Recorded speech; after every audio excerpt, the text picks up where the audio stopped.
केंद्र सरकार ने चाइना बॉर्डर पर बसे गुंजी को वाइब्रेंट विलेज में शामिल कर दिया है, लेकिन इसी इलाके को भारतीय सेना भी अपने अधीन लेना चाह रही है। अगर ऐसा हुआ तो वाइब्रेंट विलेज का सपना अधूरा रह सकता है। यही वजह है कि ग्रामीण भी सेना को जमीन दिए जाने पर विरोध जता रहे हैं।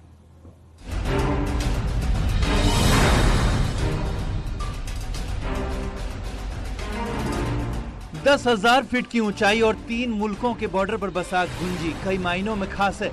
देश की सुरक्षा के लिए तो ये इलाका अहम है ही, साथ ही धार्मिक पर्यटन के लिए भी इसका कोई सानी नहीं है। रोड से जुड़ने के बाद गुंजी का महत्व और ज्यादा बढ़ गया है। यही वजह है कि हर कोई इसे अपना ठिकाना बनाना चाह रहा है।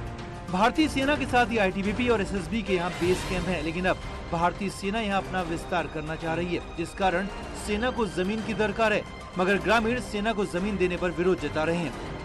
जिसमें कि जो हमारी आर्मी है, उन्होंने जो हमारे चरागाह है गुंजी के, वो लैंड लेने के लिए प्रस्ताव दिया था, लेकिन अब केंद्र सरकार द्वारा देखा जा रहा है कि गुंजी को वाइब्रेंट विलेज में रखा गया है। जब गांव के पास जमीन नहीं बचेगी तो विकास कैसे होगा? तो मुख्यमंत्री जी से मैं निवेदन करना चाहता हूं कि जो ये प्रस्ताव है उसको तुरंत ही खारिज करने की कृपा करें। भारतीय सेना को गुंजी में 44 एकड़ जमीन की दरकार है। अगर इतनी जमीन सेना को दी जाती है तो अन्य विकास कार्यों में खासी दिक्कतें पेश आएंगी। सामरिक नजरिए से महत्वपूर्ण होने के चलते केंद्र सरकार ने इस गांव को वाइब्रेंट विलेज में भी शामिल किया है। ऐसे में सेना और ग्रामीणों की जरूरतों को देखते हुए अब प्रशासन बीच का रास्ता अख्तियार कर रहा है। गुंजी में निश्चित रूप से SDM धारचूला को, तहसीलदार धारचूला को अवगत करा दिया गया है कि कुछ जन सुविधा के लिए, कुछ जनहित के लिए जमीन को बचाते हुए है, और फिर उसके बाद जो आर्मी के उपयोग की जमीन होगी वही उनको दी जाएगी। टोटल भूमि या जितनी वो मांग रहे हैं, कई एकड़ मांग रहे हैं, उतनी वहाँ संभावना नहीं बन रही है। गुंजी ग्राम सभा में ही काला पानी भी आता है और ये इलाका भारत नेपाल के साथ चीन का ट्राई जंक्शन है, और यही वजह है कि सुरक्षा एजेंसियां भी यहाँ हर वक्त चौकस रहती हैं। ऐसे में बेहतर यही होगा कि सेना की जरूरत और गुंजी के विकास को ध्यान में रखकर ही जमीन का बंटवारा हो। न्यूज़ 18 के लिए गुंजी पिथौरागढ़ से विजयवर्धन उप्रेती की रिपोर्ट। आगे बढ़ते हैं, आपको बताते हैं टिहरी डैम टॉप से रात में भी आवाजाही की मांग के मामले पर केंद्रीय ऊर्जा मंत्री RK सिंह का क्या कुछ कहना है वो आपको बताएंगे, जिसमें वो कह रहे हैं कि कुछ सिक्योरिटी रीजंस हैं जिनको लेकर बातचीत चल रही है। फिलहाल बातचीत चल रही है और टिहरी डैम टॉप से आवाजाही का समय 1 घंटा और बढ़ा दिया गया है। लोकल लोगों की रात में भी आवाजाही के लिए एक अलग से व्यवस्था की जाएगी। इस पूरे मामले पर CM धामी का क्या कुछ कहना है वो भी आपको बताएं। वो कहते हैं कि केंद्रीय मंत्री से इस बारे में वार्ता हो चुकी है। फिलहाल 1 घंटे का समय बढ़ाने की केंद्रीय मंत्री ने घोषणा की है और लोकल लोगों के लिए छूट पर विचार किया जाएगा। उम्मीद है कि जल्द इस पर निर्णय होगा।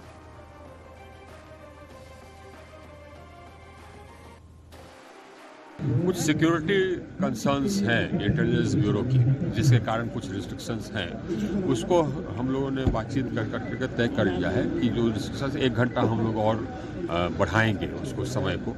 और जो लोकल लोग हैं उनके लिए एक अलग व्यवस्था हम लोग करेंगे ताकि वो किसी भी समय क्रॉस कर सकें। स्वयं वहाँ से घोषणा भी कर दिया, हम लोगों ने उनसे अनुरोध किया था, उन्होंने आज निर्देश दे दिए हैं कि 1 घंटे की समय अवधि उसकी बढ़ाई जाएगी और साथ में जो यहाँ के स्थानीय लोग हैं उनके लिए उसमें छूट करी जाएगी।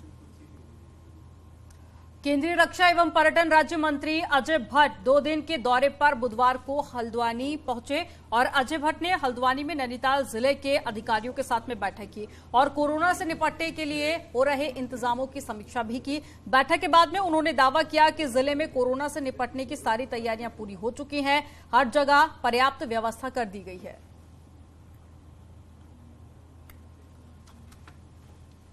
तो आज हमारी ऑक्सीजन की स्थिति दुरुस्त है, हर क्षेत्र में ऑक्सीजन है और बड़े जैम्बो सिलेंडर से लेकर छोटे ऑक्सीजन कंसंट्रेटर तक दूर दराज के पर्वतीय क्षेत्र में, दूर दराज के मैदानी क्षेत्रों में जैसी जहां की भौगोलिक परिस्थिति है वहां तक भी हमने भेजा है।